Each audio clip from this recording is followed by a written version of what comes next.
ಇವತ್ತು ಮೊಟ್ಟ ಮೊದಲಾಗಿ ಜಾಮಿಯಾ ಮಸೀದಿ ವತಿಯಿಂದ ಮತ್ತೆ ನಮ್ಮ ಹೊಸಕೋಟೆ ತಾಲೂಕಿನ ಎಲ್ಲ ಮಸೀದಿಗಳಿಂದ ನಮ್ಮ ಸರ್ಕಾರಿ ಇನ್ಸ್ಪೆಕ್ಟರ್ ಗೌರಿ ಸರ್ಗೆ ಸ್ವಾಗತ ಕೋರ್ತಾ ಇಲ್ಲಿ ನಾವು ಒಂದು ಜವಾಬ್ದಾರಿಯಿಂದ ನಿಂತಿದ್ದೇವೆ. ಇಸ್ಲಾಮಿನ ಪ್ರಕಾರ ಈ ಜೀವನ ನಮ್ಮದಲ್ಲ. ಈ ಜೀವನದ ನಡವಳಿಕೆ ನಮ್ಮದಲ್ಲ. ಇದಕ್ಕೆಲ್ಲ ನಾವು ಉತ್ತರ ಕೊಡಬೇಕು. ಇದು ಯಾರದು? ಅಲ್ಲಾಹ್ ತಾಲಾದು. ಅದಕ್ಕೆ ಕಾಪಾಡುವಂತಹ ಜವಾಬ್ದಾರಿ ಯಾರದು? ನಮ್ಮದು. ಹುಟ್ಟಿದ್ದೀವಿ, ಉಳಿತಾ ಇದ್ದೀವಿ, ಸಾಯ್ತೀವಿ. ಆದರೆ ಆ ಜೀವನ ಯಾವ ತರ ನಾವು ನಡೆದಿದ್ದೀವಿ, ಆ ಜೀವನದ ಉಪಯೋಗ ಏನು, ಅದೆಲ್ಲ ನಾವು ಉತ್ತರ ಕೊಡಬೇಕಾಗಿದೆ ಆನ್ ದ ಡೇ ಆಫ್ ಖಯಾಮ. ಡ್ರಗ್ಸ್ ತಗೊಳ್ಳೋರು ಪ್ರಾರಂಭ ಆದಾಗ ಅದು ನೀವು ಒಂದು ಕಾಯಿಲೆ ಅಂತ ನೋಡಿ. एक बीमारी के जैसा देखो उसे, एक बीमारी के जैसा देखो. उसका इलाज है ಕೌನ್ಸಿಲಿಂಗ್ ಮಾಡಿಸಿ, ಅವ್ರಿಗೆ ಡಾಕ್ಟರ್ ಹತ್ರ ಕರ್ಕೊಂಡೋಗಿ. ನಿಮ್ಮ ಒಂದು ಕಂಟ್ರೋಲರ್ ಬರಲಿಲ್ವಾ, ನಮ್ಮ ಪೊಲೀಸ್ ಡಿಪಾರ್ಟ್ಮೆಂಟ್ ಸಿದ್ಧವಾಗಿದೆ ಅವ್ರಿಗೆ ರೆಡಿ ಮಾಡಕ್ಕೆ. ಆದರೆ ಅವರು ನಮ್ಮ ಶತ್ರುಗಳಲ್ಲ. ಯಾರು? ಮಾರೋರಲ್ಲ. ಮಾರೋರು 100% ನಮ್ಮ ಶತ್ರುಗಳು. ಅದಕ್ಕೆ ಕಡಿವಾಣ ಹಾಕುವಂತ ಜವಾಬ್ದಾರಿ ಬರೀ ಪೊಲೀಸ್ ಡಿಪಾರ್ಟ್ಮೆಂಟ್ ಅಲ್ಲ. ಲಾಸ್ಟ್ ಟೈಮು ಕೂಡ ನೋಡಿದಾಗ ಗೋವಿಂದ್ ಸರ್ ಹೇಳಿದ್ರು, ಯಾರಾದ್ರೂ ಏನಾದ್ರು ಮಾಡ್ತಾ ಇದ್ರೆ ಹೇಳಿ. ನಾನು ಖಂಡಿತವಾಗಿ ನಾನು ಹೇಳ್ತೇನೆ, ಇಲ್ಲೂ ಹೇಳ್ತೀನಿ ಮತ್ತೆ ಅಲ್ಲೂ ನಿಂತು ಹೇಳ್ತೀನಿ ಏನೋ ಮಾಡ್ತಾ ಇದೆಯಾ ಇಲ್ಲಿ ಅಂತ. ಮಾರೋರು ನಮ್ಮ ಈ ಸಮಾಜದ ದ್ರೋಹಿಯವನು. ಆ ಸಮಾಜ ದ್ರೋಹಿಯನ್ನು ನೀವು ಕಡಿವಾಣ ಹಾಕಿ, ಯಾರು ನಮ್ಮ ಮಕ್ಕಳು ಹೊಸದಾಗಿ ಹೋಗ್ತಾ ಇದಾರಲ್ಲ, ಏನೋ ಒಂದು ನಾವು ನಮ್ಮ ಸೆರೆಗಳಿಗೆ ಕಿಕ್ಕು ಅಂತ ಹೋಗ್ತಾರೆ. ಮೊದಲು एक शौक से जाती, एक मजा मिल रहा है घर को जाती, उनको वहां खड़ा सकती. उनको लेको रोना जरूरी नहीं है, सीना पीटना जरूरी नहीं है. उनको डॉक्टर के पास लेको जाओ, उनको काउंसलिंग के यहाँ लेके जाओ. अगर काउंसलिंग अफोर्ड नहीं कर सक रही, हमारी कर्नाटका गवर्नमेंट 1039 के थ्रू उनको जो है संगमित्रा नाम की एक ऑर्गेनाइजेशन बनाकर उनको काउंसलिंग भी करती. तो सब मिलकर जो है एक आवाज उठाओ. ನಾವೆಲ್ಲ ಸೇರಿ ಈ ಒಂದು ನಮ್ಮ ಪ್ರದೇಶವನ್ನು, ನಮ್ಮ ಹೊಸಕೋಟೆ ತಾಲೂಕನ್ನು ಡ್ರಗ್ಸ್ ಹಾಗೂ ಎಲ್ಲ ಮಾದಕ ವಸ್ತುಗಳ ಇವತ್ತು ಡ್ರಗ್ಸ್ ಬಗ್ಗೆ ಎಲ್ಲ ಮಸೀದಿಗಳನ್ನ ಇನ್ಫಾರ್ಮ್ ಮಾಡಿ ಜಾಮಿಯಾ ಮಸೀದಿಯಿಂದ ಎಲ್ಲ ಮುಖಂಡರು ಸೇರಿ ಎಲ್ಲ ಇದು ಮಾಡಿದ್ದೀವಿ. ಗೋವಿಂದ್ ಸರ್ ಕರೆಸಿದ್ವಿ. ನೆಕ್ಸ್ಟು ದೊಡ್ಡ ಮಟ್ಟದಿಂದ ಮಾಡಬೇಕಂತ ವ್ಯವಸ್ಥೆ ಮಾಡಿದ್ದೀವಿ.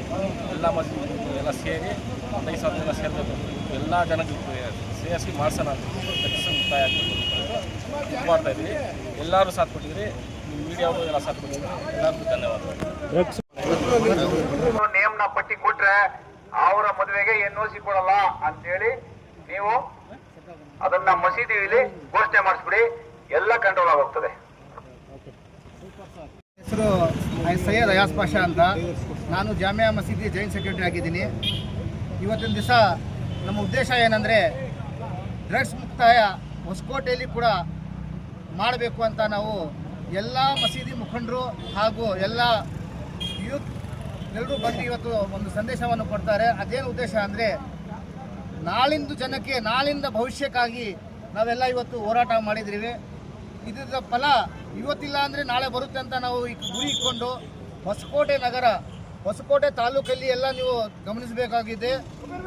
ಇವತ್ತು ನನ್ನೇ ಕೂಡ ಕಟ್ಕೆನಲ್ಲಿಯಲ್ಲಿ ಯಾರ್ಯಾರು ಡ್ರಗ್ ಮಾರಾಟ ಮಾಡ್ತಾರೆ ಅವರಿಗೆ ನಾವು ಮದುವೆಗಳಿಗೆ NOC ಕೊಡಲ್ಲ. ನಾವು ಯಾವುದೇ ಕಾರಣಕ್ಕೂ ಅವ್ರಿಗೆ ಮದುವೆಗಳಿಗೆ ಕರೆಯಲ್ಲ, ಯಾವುದೇ ಕಾರಣಕ್ಕೂ ಅವ್ರಿಗೆ ಎಲ್ಲ ಟಚ್ ಇರಲ್ಲ ಅಂತ ಹೇಳಿ ಎಲ್ಲ ಸಪೋರ್ಟ್ ಮಾಡಿದ್ದಾರೆ ಕಟ್ಕೆನಲ್ಲಿ ಕೂಡ. ಇವತ್ತಿನ ದಿವಸ ಹೊಸಕೋಟೆಯಲ್ಲಿ ಜಾಮಿಯಾ ಮಸೀದಿಯಿಂದ ಈ ಕಾರ್ಯಕ್ರಮವನ್ನು ಹಮ್ಮಿಕೊಂಡಿದ್ದು ಇದೇ ಒಂದೇ ವಿಷಯನೂ, ಮುಂದಿನ ದಿನಗಳಲ್ಲಿ ಯಾರಿಗೂ ನಾವು ಮಾರಾಟ ಮಾಡೋಕ್ಕೆ ಕೊಡಲ್ಲ. ಮಾಡಿದ್ರೆ ಯಾರಾದರೂ ಆಗಲಿ, ಯಾರು ಆಗಲಿ ಲೀಡರ್ಸ್ ಎಲ್ಲ ಅವ್ರಿಗೆ ಬಿಡುಗಡೆ ಮಾಡೋಕ್ಕೆ ಹೋಗಲ್ಲ ಅಂತ ಇದನ್ನು ಮೀಡಿಯಾ ಮುಖಾಂತರ ಸಂದೇಶ ಕೊಡ್ತೀರಿ. ಈ ಜಾಮಿಯಾ ಮಸೀದಿ ಸೈಯದ್ ನವಾಜ್ ಮುಖಂಡರ ಪರವಾಗಿ ಇದು ಇವತ್ತಿನ ದಿವಸ ನಾವು ಇದೆಲ್ಲ ಹಮ್ಮಿಕೊಂಡಿದ್ದೀವಿ. शुक्रिया अदा करता हूँ. सरकार सर गोविंद सर आए थे, उनका भी शुक्रिया अदा करता हूँ. सबका भी शुक्रिया अदा करता हूँ. मीडिया वाले का भी शुक्रिया अदा करता हूँ. नेक्स्ट अभी पूरे देश को बात करके अभी बड़ा अप्रिशिएट करेंगे. शुक्रिया, ಥ್ಯಾಂಕ್ ಯು. ಹೊಸಕೋಟೆ ತಾಲೂಕಿನ ಸರ್ಕಲ್ ಇನ್ಸ್ಪೆಕ್ಟರ್ ಸಾಹೇಬರು ಬಂದಿದ್ದಾರೆ.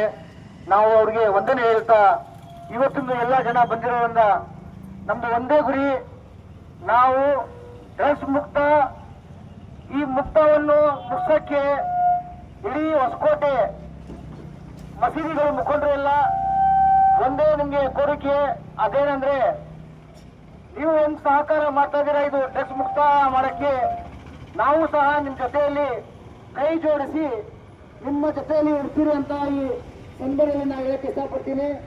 ಎಲ್ಲರೂ ಮುಖಂಡರು ಇದ್ದಾರೆ, ಮಸೀದಿ ಮುಖಂಡರು ಎಲ್ಲ, ಎಲ್ಲರೂ ನಿಮಗೆ ಏನು ಸಹಕಾರ ಬೇಕು ನಾವೆರಡೂ ಒಗ್ಗಟ್ಟಾಗಿ ಮಾಡ್ತೀವಿ ಅಂತ ಈ ಸಂದರ್ಭದಲ್ಲಿ ನೀವು ಬಂದು ನಮಗೆ ನಮ್ಮ ಬಲ ತುಂಬಿದ್ದಕ್ಕೆ ನಿಮಗೆ ಒಳ್ಳೆ ಥ್ಯಾಂಕ್ಸ್ ಹೇಳ್ತಾ ಇವತ್ತಿನಿಂದ ಇದು ಸ್ವೀಕಾರ ಮಾಡಿ ಈ ಲೆಟರ್ನ